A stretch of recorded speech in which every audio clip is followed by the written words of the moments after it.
This morning's reading is taken from Matthew's Gospel. It's Matthew chapter 11, verses 16 to 19 and 25 to 30.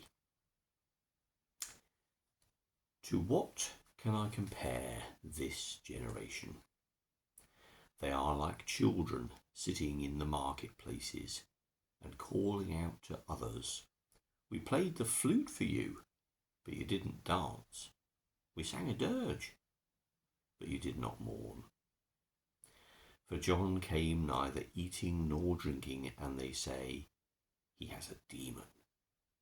The Son of Man came eating and drinking, and they say, here is a glutton and a drunkard, a friend of tax collectors and sinners. But wisdom is proved right by her actions." At that time Jesus said, "Father, Lord of heaven and earth, I thank you because you have shown to the unlearned what you have hidden from the wise and learned." Yes, Father, this was how you wanted it to happen.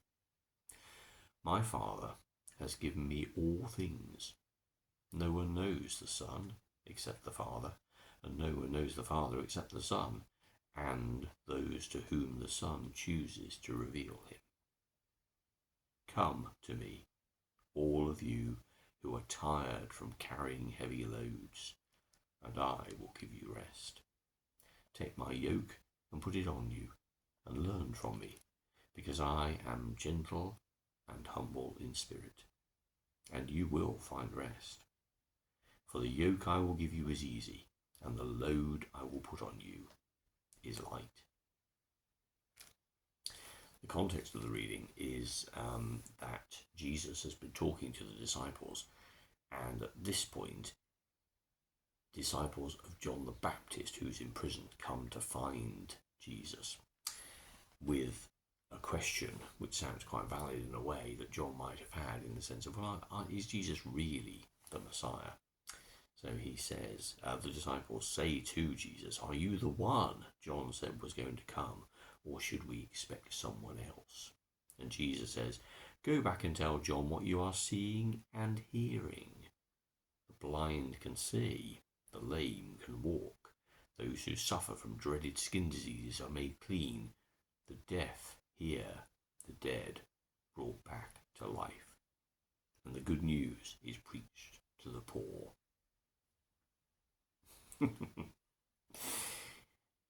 You make up your own mind. What do you think is happening? And they come to ask this, and Jesus begins this passage, and Matthew has assembled these ideas to reflect on that constant and eternal question of why is it that when love becomes incarnate in a human being and we see what it looks like in real life, why is it that not everyone says, "That's fantastic, I want some of that"? And Jesus uses that lovely analogy, which made more sense to people of his time, of children playing games in a space, and how some of them would call out to others, "Come on, join in, come on, it's good fun, you'll enjoy it." And they just shrug their shoulders and say, "Can't be bothered, too hot, too tired, don't care," whatever the reason might be. Because those were games that people played at the time, this idea about piping and dancing and then playing at being a mourning, a group of people who mourn for someone who's died. Fun times. So that's so common in all of the interactions we see Jesus have in the Gospels. To some people, he appears and speaks and performs miracles, perhaps, but just his presence and what happens and the way he behaves convinces and convicts some and leaves others cold. And in the case of the religious leaders, to whom Jesus now goes on to speak about, he inspires antagonism and anger and hatred, and to the extent where they kill him. So that's the background to there. It's really difficult, isn't it, to get across to people what is true and beautiful and lovely. And so he goes on to speak more about the religious leaders of the day. And in that beautiful phrase in verse 28, come to me, all of you who are tired from carrying heavy loads, and goes on to talk about yokes and loads. He's talking about the religious burdens that the authorities have placed on people. God's interaction with people was meant to be a relationship, personal relationship of love and joy and peace. But it has become for people a really heavy burden. Good gracious, I've been working hard all day and I've got my family commitments, but I still need to do all of these practices. I still need to go certain places at certain times and do certain things so that I can tick them off and say, okay, I've been a good religious person. I've done what God wants. But what Jesus is saying, and the reason why in Jesus a new relationship with God was totally and utterly formed, is that that stuff is just trappings, it's just extra burdens, it's just a weight, and it's not actually bringing any rest or liberation at all. Jesus says that through him, if you look at what he does and how he interacts with people and calls us to do the same, then we find that true freedom and peace and joy and strength, which is there. And peace not just in the normal everyday, though that definitely happens, but peace for all time, to come home, to be at rest, to be where we were made to be. That's what Jesus is coming to show people, and shows us in his resurrected form through the Spirit. But not everybody gets it. And we understand increasingly more and more now about the way in which our brains work and the way in which consciousness exists. And we understand the isolation that each one of us feels, that each one of us is completely and utterly separate from other people.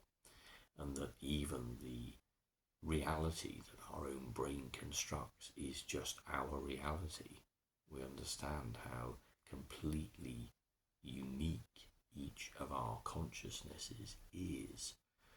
So actually talking to any group of people, it's totally amazing that we can actually do something like verbalize speech, and it creates in our heads the same kind of emotion that the speaker had in their mind. I mean, it's very flawed.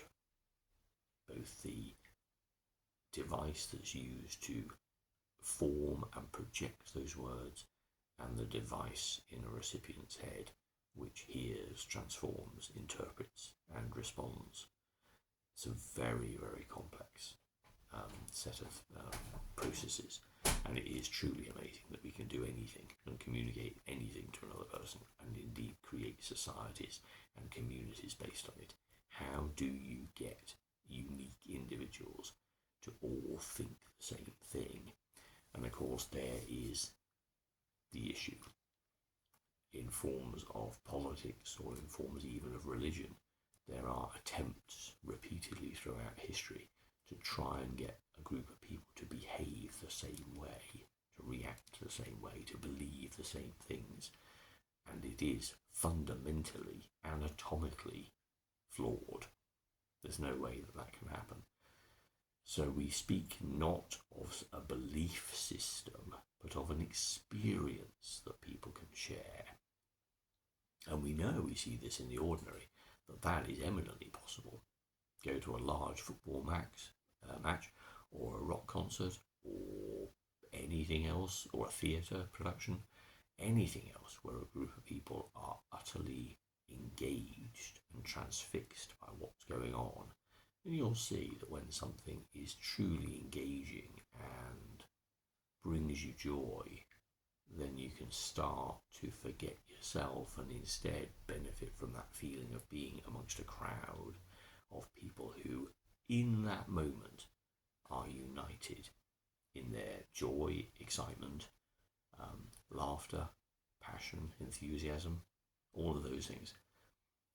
And that's a small taste of what we get with a relationship and an encounter with the living God.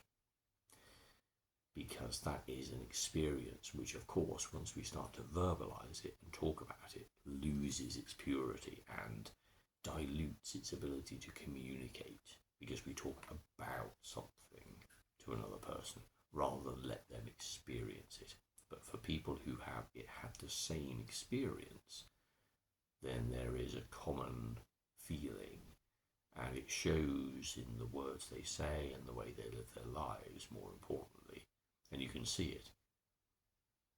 And that is a much more powerful unity and unifying of people.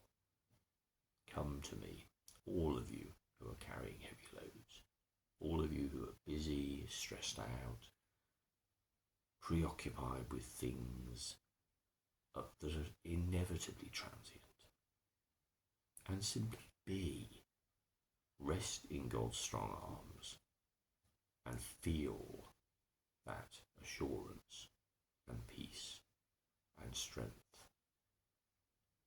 Don't go rushing off asking what's the next thing, but simply be and know that you are loved.